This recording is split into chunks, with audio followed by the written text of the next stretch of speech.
எல்லாருக்கும் வணக்கம். அஹ் ஆர்த்தி நேற்று எலிமினேட் ஆயிருக்காங்க. இன்னைக்கு இன்னைக்கு காத்தாலேயே இப்பவே கொஞ்ச நேரத்துக்கு முன்னாடி ட்வீட் போட்டிருக்காங்க.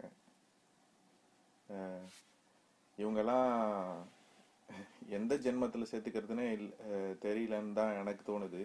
ஏன்னா அவங்க பேசுறது பார்த்தா என்னமோ அவங்க உத்தமி மாதிரியும் மற்றவங்களாம் தான் இந்த உலகத்திலே கெட்டவங்க மாதிரியும் பேசிட்டு இருக்காங்க. அதில் போட்டிருக்க மெசேஜை படிக்கிறேன், கேளுங்க. I am back. Hope you all got tired trolling me. Fantastic memes. Thank you all overwhelmed by your response to my character inside house. Love you ஆலாம். எனக்கு சீரியஸாகவே ஒன்று புரியவே இல்லை. இந்த பொண்ணு லூஸா இல்லை லூஸ் மாதிரியே நடிக்குதா இல்லை இது ஒன்னா நம்பர் ஃப்ராடான்னு.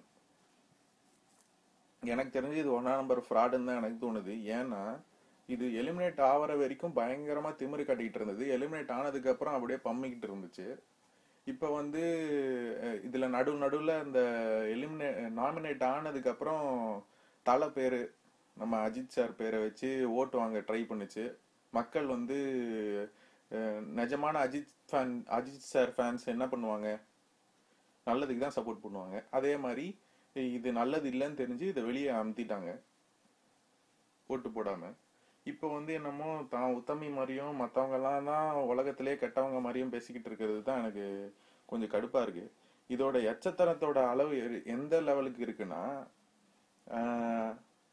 இதை எல்லாரும் ட்ரால் பண்றாங்க, இது ட்ரெண்ட் ஆகிட்டு இருக்கு. அந்த ட்ரெண்ட் ஆகிறதையே இது ரீட்வீட் பண்ணி அதுலயும் லைக் வேற போட்டுட்டு இருக்கு. பப்ளிசிட்டி முக்கியம் தாங்க. அதுக்காக உன்னை காரி தூப்புறப்பையும் அதையும் இந்த இதுல சொல்லுவாங்களே மீடியா இண்டஸ்ட்ரியில, any publicity is good publicity, bad or good அப்படின்னு.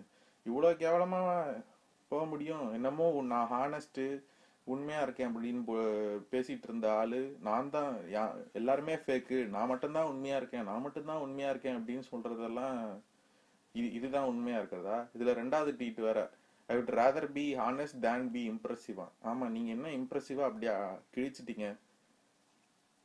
ஜூலி ஃபேக்காவே இருக்கட்டும்ங்க, அவ கேவலமான பொண்ணாவே இருக்கட்டும்ங்க. யார் இல்லைன்னு சொன்னா? அவன் நடிக்கிறான்னு எல்லாருக்கும் தெரியும். ஆனா அவளை போட்டு அப்படி மிதிக்கிறீங்க. அது அது என்ன? கமல் சார் கிட்ட வந்தா ஒரு மாதிரி பேச்சு, ஜூலி கிட்ட வந்தா ஒரு மாதிரி பேச்சு, பரணி கிட்ட வந்தா ஒரு மாதிரி பேச்சு. எப்படி இதுலயே தெரியலையா உங்களோட உங்களோட புத்தி எவ்வளவு கேவலமான புத்தின்னு? உங்களோட பெரிய ஆளா இருந்தா அவங்க கிட்ட பம்மிக்கிட்டு இருக்கீங்க, உங்களோட சின்ன ஆளா இருந்தா ஏறி போட்டு மிதிக்கிறீங்க. இதுதான் நல்ல ஹியூமன் பீயிங்கான அடையாளமா? இதுதான் ஹானஸ்டா? ஏன் இந்த இந்த திமிரா பேசுறது கமல் சார் கிட்ட பண்ண முடியுமா? முடியாது. முடியாத இடத்துல அடிக்கிறது இது இது இது கோழத்தனம் இல்லையா? நமக்கு மேல இருக்கிறவங்க கிட்ட இல்ல ஈக்குவலா இருக்கிறவங்க கிட்ட நம்ம சண்டை போடுறது, வாக்குவாதம் பண்றது, அது அது அது பெருமையா? இல்ல நீங்க எப்படியும் ஜெயிக்க போறீங்கன்னு தெரிஞ்சு இருக்கிற ஒரு ஆப்பனண்ட போட்டு அடின்னு அடிக்கிறீங்க. இதுதான் இது